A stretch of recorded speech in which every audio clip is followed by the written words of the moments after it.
Social Security is a phenomenal retirement planning tool that does require some careful planning to decide when best to turn on benefits. And more importantly, things that you should be avoiding, mistakes that you could avoid so that you're really maximizing your benefits is what I wanted to talk about today. Prior to FERS, so CSRS, for federal employees who were in CSRS, they weren't contributing into Social Security. And then their first pension was a little bit higher. And so once that switched over in 1987 to FERS, that's when the pension number went down for what the multiplier would be. So the pension is reduced. But at the same time, they're paying into Social Security. So we're getting a Social Security benefit with your FERS benefits, which is really great. And now we just need to figure out when it's time to start collecting benefits. Once you reach age 62, that would be the soonest you can collect benefits. What do we do? Do we turn it on at 62 or do we delay it? You could delay it as late as 70. So that's what I wanted to talk about today. The first place that I'd say that you're leaving money on the table is if you do claim early. So claiming at 62 would be the absolute soonest that you could turn on your Social Security benefits. For most people, there's exceptions to the rule for widows, widowers, those sorts of cases, rare exceptions, disability, those cases. But for most Americans, it's going to be 62. But it does come with a cost. And that cost, it'd be somewhere between 5 to 6.67% every year younger than your full retirement age. And so for most of you listening, that's going to be somewhere between 66 and 67, what your full retirement age is. You can look up based on your date of birth, what your full retirement actually is, what your age is, FRA, which is different than your MRA under FERS. MRA would be your minimum retirement age. FRA under Social Security would be your full retirement age. Again, for most of you listening, it's going to be somewhere between 66 and 67. So we know if you claim early at 62, those benefits are going to start sooner, but it's going to come with a penalty. And it could be upwards of, 24+% of a penalty if you claimed it at 62. So really, this is a cash flow conversation and figuring out when it comes to retirement income, does it make sense to turn it on early? And a lot of times it's just going to be related to, are we able to replace income without it? And if the answer is yes, I have my pension, yes, I have retirement dollars, and I can get myself by to wait till a later date, such as full retirement age or later, then usually that would make a lot of sense. Some of the exceptions to that would be if there's any sort of longevity concerns, right? Health risks or anything like that, that might make us feel like we're not going to be maximizing those benefits because we don't think we're going to be living as long. I know it's kind of morbid to think about. And for most of my clients, we're talking about as if we have no idea when they're going to die, because truly we don't. But if you have any inclination about longevity, then that would be where we want to possibly scoot that date up as a consideration. But for most people, if you wait till full retirement age, that's going to maximize your benefit. And if you delay it even further, it's going to grow by 8% from your full retirement age up until age 70 is the current law that says you can turn on your benefits as late as 70. So quite a wide range I'm seeing when I'm looking at my clients' Social Security estimates there. If you claim at 62 versus if you claimed at 70. And so oftentimes we're looking to fill that gap between those years of maybe their FERS retirement, their federal retirement, and then turning on Social Security. That could be 1 year, that could be 8 years, could be multiple, somewhere in between there of what do we do and where are we going to get our income from? So we have to have some careful consideration around where that replacement is going to come from. Another mistake related to claiming benefits a little bit early would be the earned income test. So if you claim your benefits prior to your full retirement age for Social Security and you work and have earned income from a job, 1099 contractor, anything that we call, sweat of the brow type of work, then it's going to be put to the earnings limitation test. And then we're going to see, will your benefits be reduced for having any earned income? So this year in 2025, the current earnings test is set at $23,400. And that goes up every year with cost of living adjustments that get announced later on. So currently 2025, $23,400.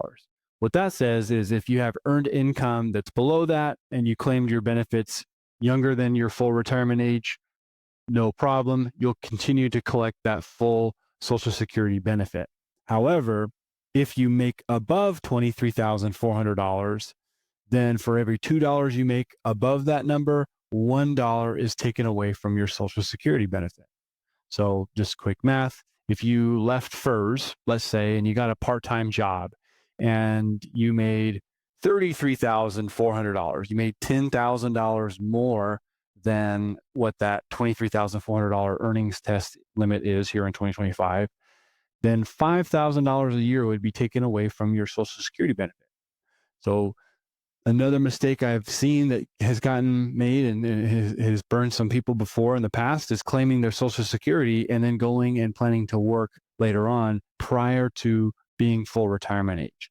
Once you reach full retirement age, then that earnings test goes away entirely, and you're not subject to any reductions in your Social Security because of earned income. The other thing I'll say about earned income is it doesn't include your pension. It doesn't include rental income. It doesn't include retirement account distributions, right?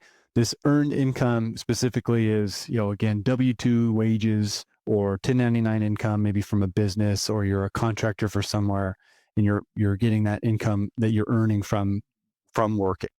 Now, one other big mistake that I see has to do with married couples and coordinating spousal benefits when it comes to turning on Social Security. There's differences in ages, and then sometimes there's differences in earnings records and earnings history.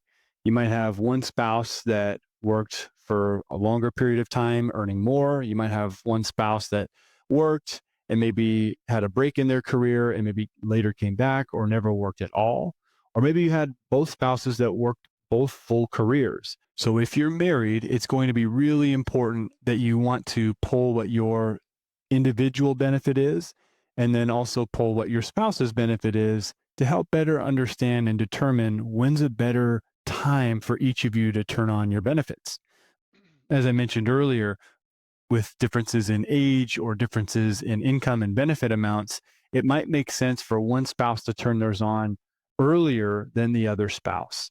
And so you have to best determine what's going to make the most sense for you, but also coordinating that with survivor benefits as well.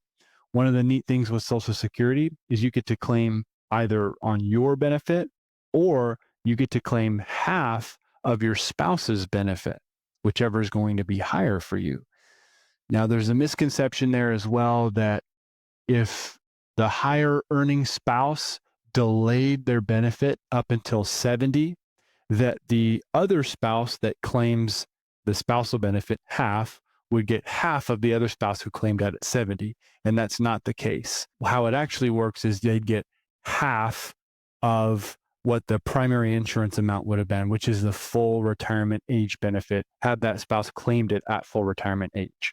So just a quick example here. Let's say that spouse A full retirement benefit is $3,000. If they turn on it, their full retirement age at 67, let's say, and if they delay till 70, it's $4,000.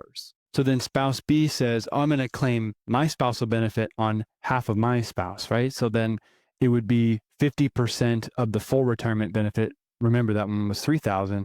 So spouse B would get $1,500 as the spousal benefit, not $2,000, right? It's half of the full retirement amount benefit. In some cases, it might make sense for a spouse to claim theirs earlier, let's say at 62, and then claim their benefit and turn theirs on. And then later, when the other spouse turns theirs on, then the spouse who claimed theirs at 62 would actually get bumped up because they're getting half of what their other spouse was getting because their age 62 benefit was less than half of what the spouse's benefit is for turning theirs on at a later date. So as you can see, there's a little bit of a coordination of benefits for different spouses to see when's the best time to take it out for each of you. But you can't just look at it as an individual. We have to look at it as the household. The other thing I would say as well that's important to really think about is coordinating the survivor benefits with Social Security. So with Social Security, you get, and one spouse passes away, you get to keep the higher of the two benefits. So the widow doesn't get to claim their benefit plus their spouse's when the first spouse passed away. They only get to keep the higher of the two. So if we're thinking about claiming benefits at 62, that could have a significant impact on survivor benefits if one of you were to pass away, and then leaving that surviving spouse with significantly less if you claimed it early. So for a lot of our clients, just in a nutshell, we do look at delaying their Social Security benefits later and later to try to maximize not only what their benefits will receive over their lifetime, but then also considering what their spouse might receive if they were to pass away as well. It's a little bit of a risk management conversation there that we have to think about. So hopefully these are some helpful tips on some things to avoid or really to be considering when you're deciding to turn on your Social Security. Hopefully you learned something. If you have more questions related to this, feel free to drop your question below in the comment section.